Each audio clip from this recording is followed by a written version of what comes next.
The Lost Special by Sir Arthur Conan Doyle. The confession of Herbert de Lernac, now lying under sentence of death at Marseilles, has thrown light upon one of the most inexplicable crimes of the century, an incident which is, I believe, absolutely unprecedented in the criminal annals of any country.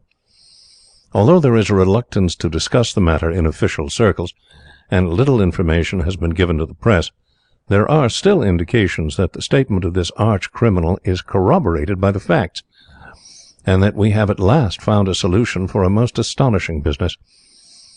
As the matter is 8 years old, and as its importance was somewhat obscured by a political crisis which was engaging the public attention at the time, it may be as well to state the facts as far as we have been able to ascertain them. They are collated from the Liverpool papers of that date, from the proceedings at the inquest upon John Slater, the engine driver, and from records of the London and West Coast Railway Company, which have been courteously put at my disposal. Briefly, they are as follows. On the 3rd of June, 1890, a gentleman who gave his name as Monsieur Louis Caratal desired an interview with Mr. James Bland, the superintendent of the London and West Coast Central Station in Liverpool. He was a small man, middle-aged and dark, with a stoop which was so marked that it suggested some deformity of the spine. He was accompanied by a friend, a man of imposing physique, whose deferential manner and constant attention showed that his position was one of dependence. His friend or companion, whose name did not transpire, was certainly a foreigner, and probably, from his swarthy complexion, either a Spaniard or a South American. One peculiarity was observed in him. He carried in his left hand a small black leather dispatch box, and it was noticed by a sharp-eyed clerk in the central office that this box was fastened to his wrist by a strap. No importance was attached to the fact at the time, but subsequent events endowed it with some significance. Monsieur Caratal was shown up to Mr. Bland's office, while his companion remained outside. Mr. Bland struck the electric bell, summoned Mr. Potter Hood, the traffic manager, and had the matter arranged in 5 minutes. The train would start in 3/4 of an hour. It would take that time to ensure that the line should be clear. The powerful engine called Rochdale, number 247 on the company's register, was attached to 2 carriages with a guard's van behind. The first carriage was solely for the purpose of decreasing the inconvenience arising from the oscillation.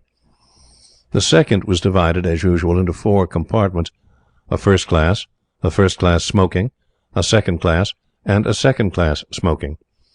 The first compartment, which was nearest to the engine, was the one allotted to the travellers. The other 3 were empty. The guard of the special train was James Macpherson, who had been some years in the service of the company. The stoker, William Smith, was a new hand. Monsieur Caratal, upon leaving the superintendent's office, rejoined his companion, and both of them manifested extreme impatience to be off. Having paid the money asked, which amounted to £50 5 shillings, at the usual special rate of 5 shillings a mile, they demanded to be shown the carriage, and at once took their seats in it, although they were assured that the better part of an hour must elapse before the line could be cleared. In the meantime, a singular coincidence had occurred in the office which Monsieur Caratal had just quitted. A request for a special is not a very uncommon circumstance in a rich commercial centre, but that 2 should be required upon the same afternoon was most unusual. It so happened, however, that Mr. Bland had hardly dismissed the first traveller before a second entered with a similar request. This was a Mr. Horace Moore, a gentlemanly man of military appearance, who alleged that the sudden serious illness of his wife in London made it absolutely imperative that he should not lose an instant in starting upon the journey. His distress and anxiety were so evident that Mr. Bland did all that was possible to meet his wishes. A second special was out of the question, as the ordinary local service was already somewhat deranged by the first.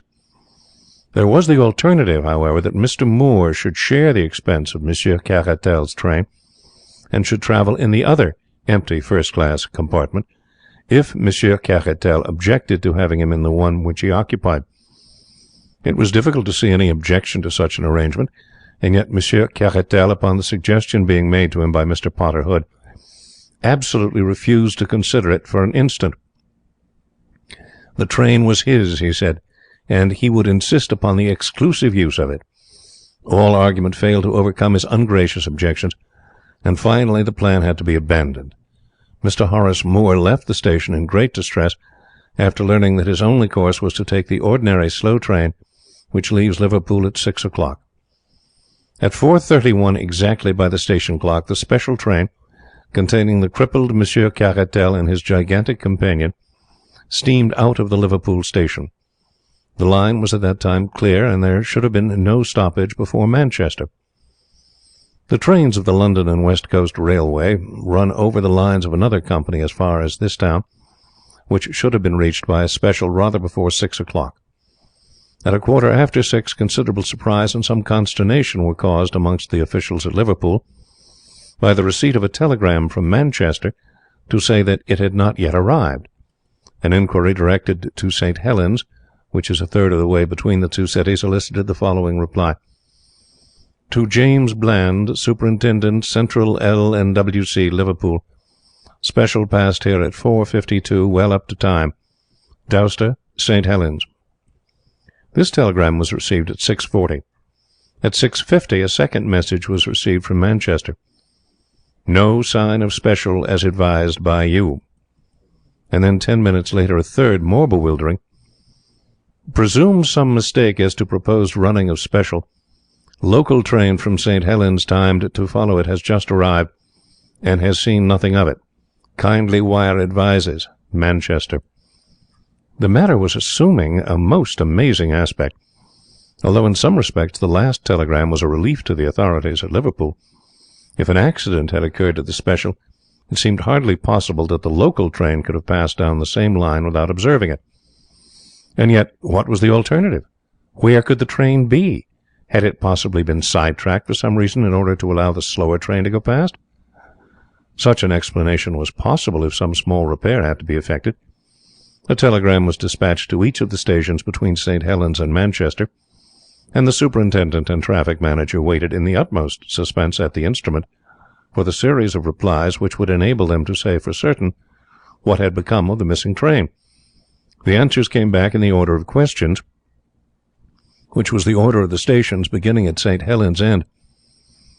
Special passed here 5 o'clock, Collins Green. Special passed here 6 past 5, Earlstown. Special passed here 5:10, Newton. Special passed here 5:20, Kenyon Junction. No special train has passed here, Barton Moss. The two officials stared at each other in amazement. This is unique in my 30 years of experience, Mr. Bland said. Absolutely unprecedented and inexplicable, sir.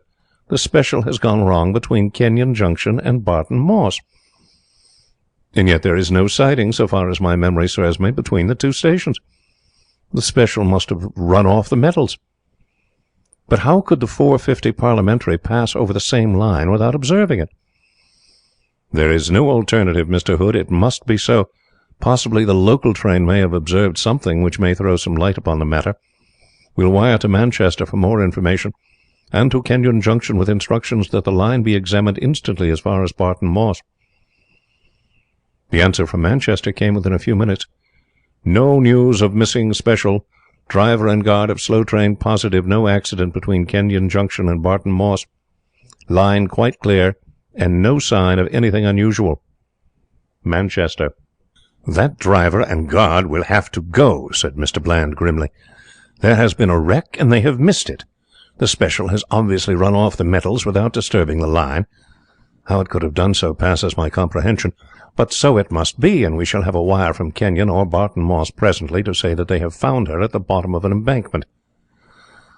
But Mr. Bland's prophecy was not destined to be fulfilled. Half an hour passed, and then there arrived the following message from the station master of Kenyon Junction. There are no traces of the missing special. It is quite certain that she passed here, and that she did not arrive at Barton Moss. We have detached engine from goods train, and have myself ridden down the line, but all is clear, and there is no sign of an accident. Mr. Bland tore his hair in his perplexity. This is rank lunacy, Hood, he cried. Does a train vanish into thin air in England in broad daylight? The thing is preposterous. An engine, a tender, 2 carriages, a van, 5 human beings, and all lost on a straight line of railway? Unless we get something positive within the next hour, I'll take Inspector Collins and go down myself." And then at last something positive did occur. It took the shape of another telegram from Kenyon Junction. "Regret to report that the dead body of John Slater, driver of the special train, has just been found among the gorse bushes at a point 2¼ miles from the junction. Had fallen from his engine, pitched down the embankment, and rolled among the bushes. Injuries to his head from the fall appear to be cause of death. Ground has now been carefully examined, and there is no trace of the missing train." The country, of course, was, as has already been stated, in the throes of a political crisis, and the attention of the public was further distracted by the important and sensational developments in Paris, where a huge scandal threatened to destroy the government and to wreck the reputations of many of the leading men in France. The papers were full of these events, and the singular disappearance of the special train attracted less attention than would have been the case in more peaceful times. The grotesque nature of the event helped to detract from its importance, for the papers were disinclined to believe the facts as reported to them. More than one of the London journals treated the matter as an ingenious hoax, until the coroner's inquest upon the unfortunate driver, an inquest which elicited nothing of importance, convinced them of the tragedy of the incident.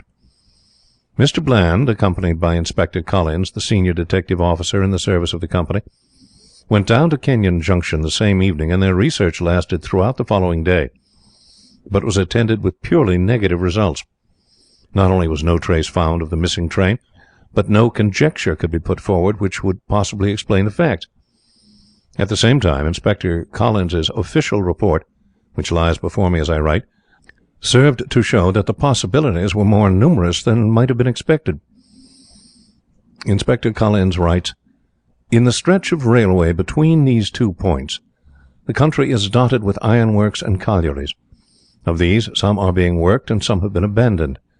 There are no fewer than 12 which have small-gauge lines which run trolley cars down to the main line. These can, of course, be disregarded. Beside these, however, there are 7 which have, or have had, proper lines running down and connecting with points to the main line, so as to convey their produce from the mouth of the mine to the great centres of distribution. In every case these lines are only a few miles in length.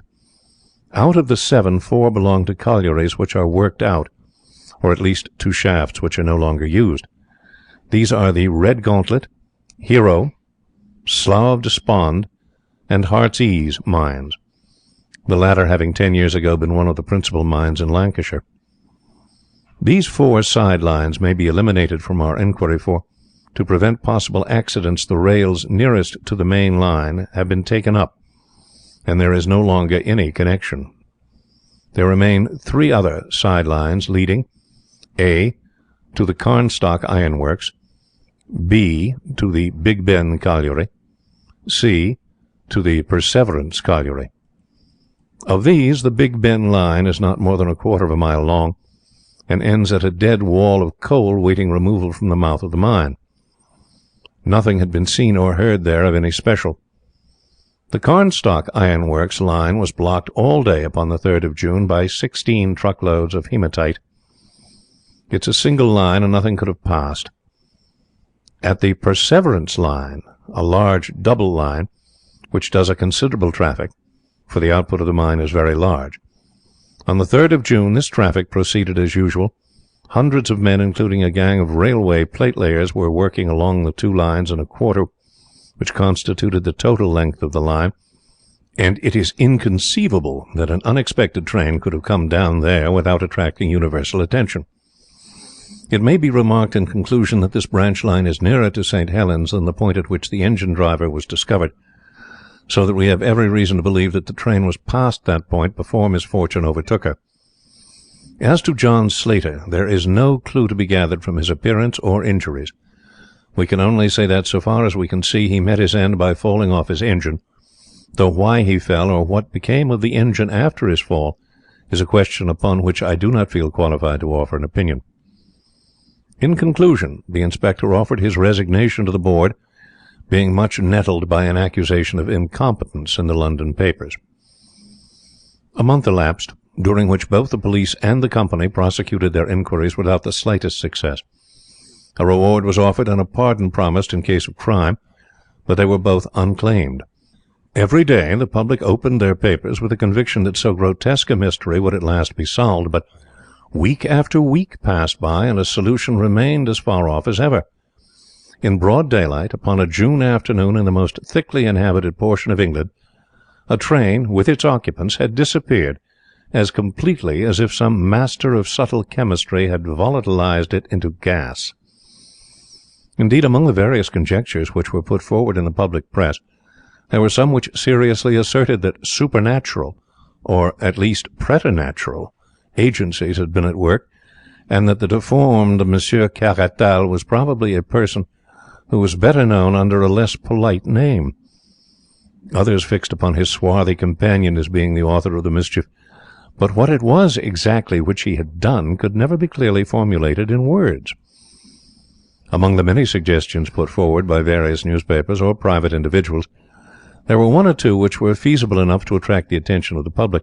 One, which appeared in the Times, over the signature of an amateur reasoner of some celebrity at that date, attempted to deal with the matter in a critical and semi-scientific manner. An extract must suffice, although the curious can see the whole letter in the issue of the 3rd of July. "It's one of the elementary principles of practical reasoning," he remarked, "that when the impossible has been eliminated, the residuum, however improbable, must contain the truth. It is certain that the train left Kenyon Junction. It is certain that it did not reach Barton Moss. It is in the highest degree unlikely, but still possible, that it may have taken one of the 7 available side lines. It's obviously impossible for a train to run where there are no rails, and therefore we may reduce our improbables to the 3 open lines, namely the Carnstock Iron Works, the Big Ben, and the Perseverance. Is there a secret society of colliers, an English Camorra, which is capable of destroying both train and passengers? Well, it's improbable, but it is not impossible. I confess that I am unable to suggest any other solution.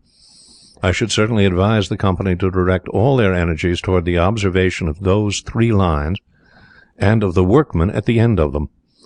A careful supervision of the pawnbrokers' shops of the district might possibly bring some suggestive facts to light." The suggestion, coming from a recognized authority upon such matters, created considerable interest, and a fierce opposition from those who considered such a statement to be a preposterous libel upon an honest and deserving set of men. The only answer to this criticism was a challenge to the objectors to lay any more feasible explanations before the public. In reply to this, 2 others were forthcoming. The Times, July 7th and 9th. The first suggested that the train might have run off the metals and be lying submerged in the Lancashire and Staffordshire Canal, which runs parallel to the railway for some hundreds of yards. This suggestion was thrown out of court by the published depth of the canal, which was entirely insufficient to conceal so large an object. The second correspondent wrote, calling attention to the bag which appeared to be the sole luggage which the travellers had brought with them, and suggesting that some novel explosive of immense and pulverizing power might have been concealed in it. The obvious absurdity, however, of supposing that the whole train might be blown to dust while the metals remained uninjured reduced any such explanation to a farce. The investigation had drifted into this hopeless position when a new and most unexpected incident occurred. This was nothing less than the receipt, by Mrs. Macpherson, of a letter from her husband, James Macpherson, who had been the guard on the missing train. The letter, which was dated July 5th, 1890, was posted from New York, and came to hand upon July 14th. Some doubts were expressed as to its genuine character, but Mrs. Macpherson was positive as to the writing, and the fact that it contained a remittance of $100 in $5 notes was enough in itself to discount the idea of a hoax. No address was given in the letter, which ran in this way: "My dear wife, I have been thinking a great deal, and I find it very hard to give you up. The same with Lizzie. I try to fight against it, but it will always come back to me. I send you some money which will change into 20 English pounds. This should be enough to bring both Lizzie and you across the Atlantic, and you will find the Hamburg boats which stop at Southampton very good boats, and cheaper than Liverpool. If you could come here and stop at the Johnston House, I would try and send you word how to meet, but things are very difficult with me at present, and I am not very happy, finding it hard to give you both up.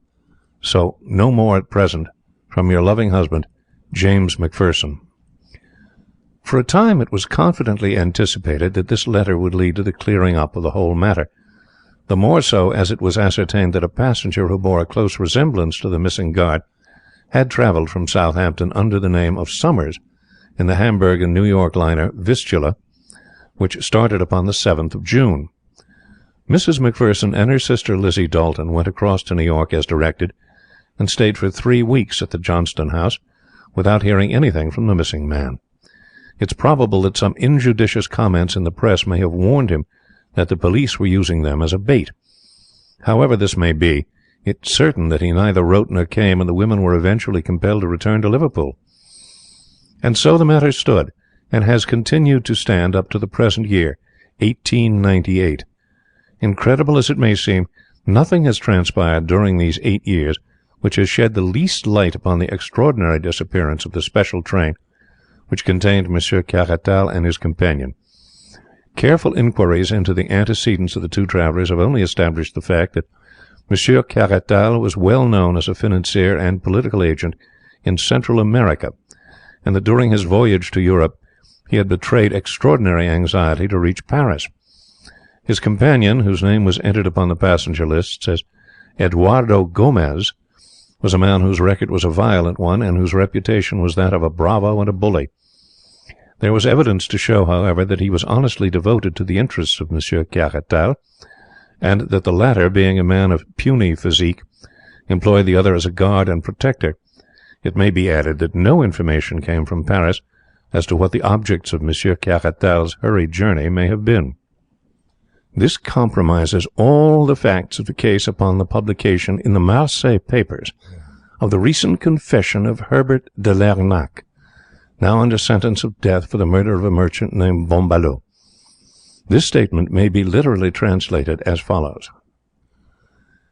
"It is not out of mere pride or boasting that I give this information, for if that were my object I could tell a dozen actions of mine which are quite as splendid. But I do it in order that certain gentlemen in Paris may understand that I, who am able here to tell about the fate of Monsieur Caratal, can also tell in whose interest and at whose request the deed was done, unless the reprieve which I am awaiting comes to me very quickly. Take warning, messieurs, before it is too late. You know Herbert de Lernac, and you are aware that his deeds are as ready as his words. Hasten, then, or you are lost. At present I shall mention no names. If you only heard the names, what would you not think? But I shall merely tell you how cleverly I did it. I was true to my employers then, and no doubt they will be true to me now. I hope so, and until I am convinced that they have betrayed me, these names which would convulse Europe shall not be divulged. But on that day, well, I say no more." In a word, then, there was a famous trial in Paris in the year 1890 in connection with a monstrous scandal in politics and finance. How monstrous that scandal was can never be known save by such confidential agents as myself. The honour and careers of many of the chief men in France were at stake. You have seen a group of ninepins standing, all so rigid and prim and unbending. Then there comes the fall from far away, and pop, pop, pop, there are your ninepins on the floor. Well, imagine some of the greatest men in France as these ninepins, and then this Monsieur Caratal was the ball which could be seen coming from far away. If he arrived, then it was pop, pop, pop for all of them. It was determined that he should not arrive. I do not accuse them all of being conscious of what was to happen. There were, as I have said, great financial as well as political interests at stake, and a syndicate was formed to manage the business. Some subscribed to the syndicate who hardly understood what were its objects, but others understood very well. And they can rely upon it that I have not forgotten their names. They had ample warning that Monsieur Caratal was coming long before he left South America, and they knew that the evidence which he held would certainly mean ruin to all of them. The syndicate had the command of an unlimited amount of money, absolutely unlimited, you understand. They looked round for an agent who was capable of wielding this gigantic power. The man chosen must be inventive, resolute, adaptive, a man in a million. And they chose Herbert de Lernac, and I admit that they were right. My duties were to choose my subordinates, to use freely the power which money gives, and to make certain that Monsieur Caratal should never arrive in Paris. With characteristic energy I set about my commission within an hour of receiving my instructions, and the steps which I took were the very best for the purpose which could possibly be devised. A man whom I could trust was dispatched instantly to South America to travel home with Monsieur Caratal. Had he arrived in time, the ship would never have reached Liverpool, but alas, it had already started before my agent could reach it. I fitted out a small armed brig to intercept it, but again I was unfortunate. Like all great organizers, I was, however, prepared for failure, and had a series of alternatives prepared, one or the other of which must succeed. You must not underrate the difficulties of my undertaking, or to imagine that a mere commonplace assassination would meet the case. We must destroy not only Monsieur Caratal, but Monsieur Caratal's documents, and Monsieur Caratal's companions also, if we had reason to believe that he had communicated his secrets to them. And you must remember that they were on the alert, and keenly suspicious of any such attempt. It was a task which was in every way worthy of me, for I am always most masterful where another would be appalled. I was all ready for Monsieur Caratal's reception in Liverpool, and I was the more eager because I had reason to believe that he had made arrangements by which he would have a considerable guard from the moment that he arrived in London. Anything which was to be done must be done between the moment of his setting foot upon Liverpool quay and that of his arrival at the London and West Coast terminus in London. We prepared 6 plans, each more elaborate than the last. Which plan would be used would depend upon his own movements. Do what he would, we were ready for him. If he stayed in Liverpool, we were ready. If he took an ordinary train, an express, or a special, all was ready. Everything had been foreseen and provided for. You may imagine that I could not do all this myself. What could I know of the English railway lines? But money can procure willing agents all the world over, and I soon had one of the acutest brains in England to assist me. I will mention no names, but it would be unjust to claim all the credit for myself. My English ally was worthy of such an alliance. He knew the London and West Coast line thoroughly, and he had the command of a band of workers who were trustworthy and intelligent. The idea was his, and my own judgment was only required in the details. We bought over several officials, amongst whom the most important was James Macpherson, whom we had ascertained to be the guard most likely to be employed upon a special train. Smith, the stoker, was also in our employ. John Slater, the engine driver, had been approached, but had been found to be obstinate and dangerous, so we desisted. We had no certainty that Monsieur Caratal would take a special, but we thought it very probable, for it was of the utmost importance to him that he should reach Paris without delay. It was for this contingency, therefore, that we made special preparations which were complete down to the last detail, long before his steamer had sighted the shores of England. You will be amused to learn that there was one of my agents in the pilot boat which brought that steamer to its moorings. The moment that Caratal arrived in Liverpool, we knew that he suspected danger and was on his guard. He had brought with him as an escort a dangerous fellow named Gomez, a man who carried weapons and was prepared to use them. This fellow carried Caratal's confidential papers for him, and was ready to protect them, either them or his master. The probability was that Caratal had taken him into his counsels, and that to remove Caratal without removing Gomez would be a mere waste of energy. It was necessary that they should be involved in a common fate, and our plans to that end were much facilitated by their request for a special train. On that special train, you will understand that 2 out of the 3 servants of the company were really in our employ, at a price which would make them independent for a lifetime. I do not go so far as to say that the English are more honest than any other nation, but I have certainly found them more expensive to buy. I have already spoken of my English agent, who is a man with a considerable future before him, unless some complaint of the throat carries him off before his time. He had charge of all arrangements at Liverpool, while I was stationed at the inn at Kenyon, where I awaited a cipher signal to act. When the special was arranged for, my agent instantly telegraphed to me, and warned me how soon I should have everything ready. He himself, under the name of Horace Moore, applied immediately for a special also, in the hope that he would be sent down with Monsieur Caratal, which might, under certain circumstances, have been helpful to us. If, for example, our great coup had failed, it might then have become the duty of my agent to have shot them both and destroyed their papers. Caratal was on his guard, however, and refused to admit any other traveller.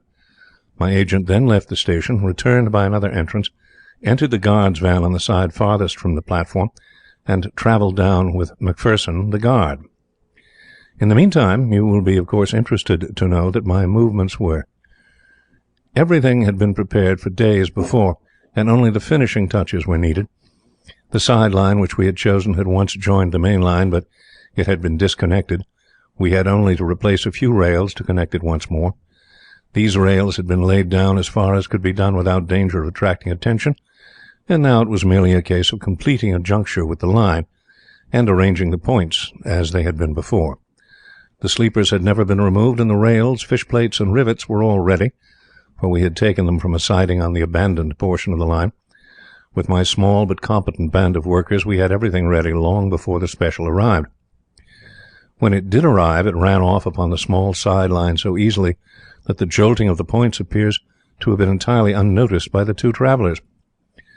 Our plan had been that Smith, the stoker, should chloroform John Slater, the driver, so that he should vanish with the others. In this respect, and in this respect only, our plans miscarried. I expect the criminal folly of Macpherson in writing home to his wife. Our stoker did his business so clumsily that Slater in his struggles fell off the engine, and through fortune was with us so far that he broke his neck in the fall. Still he remained as a blot upon that which would otherwise have been one of the most complete masterpieces, which are only to be contemplated in silent admiration. The criminal expert will find in John Slater the one flaw in all our admirable combinations. A man who has had as many triumphs as I can afford to be frank, and I therefore lay my finger upon John Slater and proclaim him to be a flaw. But now I have got our special train upon the small line, 2 kilometres, or rather more than 1 mile in length, which leads, or rather used to lead, to the abandoned Heartsease mine, once one of the largest coal mines in England. You'll ask how it is that no one saw the train upon this unused line, and I answer that along its entire length it runs through a deep cutting, and that unless someone had been on the edge of that cutting, he could not have seen it. There was someone on the edge of that cutting. I was there, and now I will tell you what I saw. My assistant had remained at the points in order that he might superintend the switching off of the train. He had 4 armed men with him, so that if the train ran off the line, we thought it probable because the points were rusty, we might still have resources to fall back upon. Having once seen it safely on the side line, he handed over the responsibility to me. I was waiting at a point which overlooks the mouth of the mine, and I was also armed, as were my 2 companions. Come what might, you see, I was always ready. The moment that the train was fairly on the side line, Smith, the stoker, slowed down the engine, and then, having turned it on to the fullest speed again, he and Macpherson, with my English lieutenant, sprang off before it was too late. It may be that it was this slowing down which first attracted the attention of the travellers, but the train was running at full speed again before their heads appeared at the open window. It makes me smile to think how bewildered they must have been. Picture to yourself your own feelings if, on looking out of your luxurious carriage, you suddenly perceived that the lines upon which you ran were rusted and corroded, red and yellow with disuse and decay. What a catch must have come in their breath as, in a second, it flashed upon them that it was not Manchester, but death which was waiting for them at the end of that sinister line. But the train was running with frantic speed, rolling and rocking over the rotten line, while the wheels made a frightful screaming sound upon the rusted surface. I was close to them and could see their faces. Caratal was praying, I think. There was something like a rosary dangling out of his hand. The other roared like a bull who smells the blood of the slaughterhouse. He saw us standing on the bank, and he beckoned to us like a madman. Then he tore at his wrist and threw his dispatch box out the window in our direction. Of course, his meaning was obvious. Here was the evidence, and they would promise to be silent if their lives were spared. It would have been very agreeable if we could have done so, but business is business. Besides, the train was now as much beyond our controls as theirs. He ceased howling when the train rattled round the curve, and they saw the blank mouth of the mine yawning before them. We had removed the boards which had covered it, and we had cleared the square entrance. The rails had formerly run very close to the shaft for the convenience of loading the coal, and we had only to add 2 or 3 lengths of rail in order to lead to the very brink of the shaft. In fact, as the lengths would not quite fit, our line projected about 3 feet over the edge. We saw the 2 heads at the window, Caratal below, Gomez above, but they had both been struck silent by what they saw. And yet they could not withdraw their heads. The sight seemed to have paralyzed them. I have wondered how the train, running at great speed, would take the pit into which I had guided it, and I was much interested in watching it. One of my colleagues thought that it would actually jump it, and indeed it was not very far from doing so. Fortunately, however, it fell short, and the buffers of the engine struck the other lip of the shaft with a tremendous crash.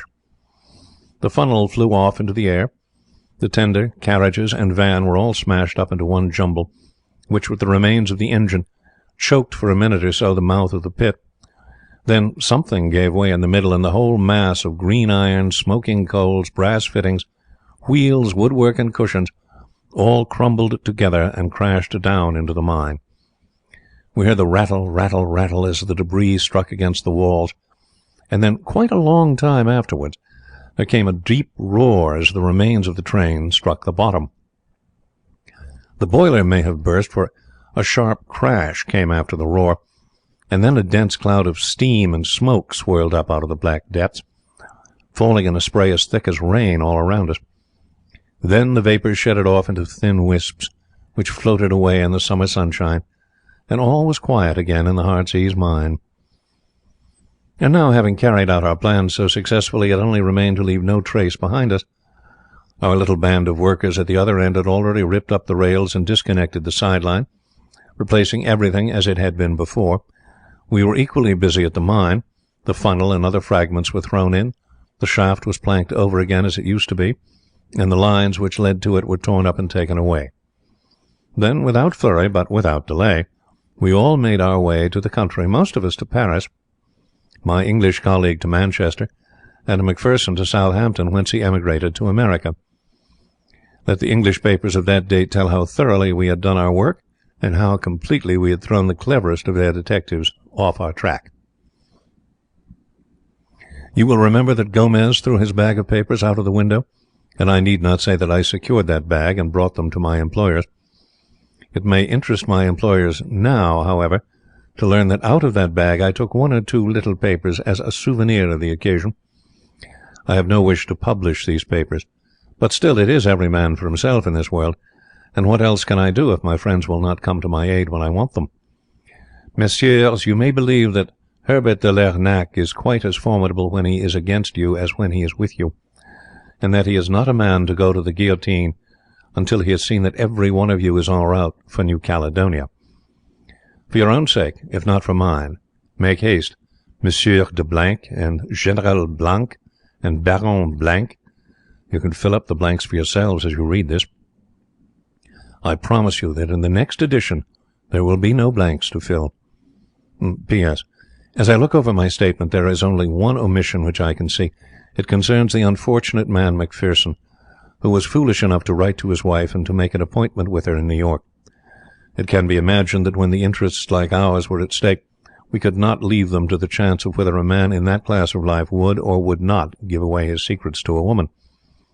Having once broken his oath by writing to his wife, we could not trust him any more.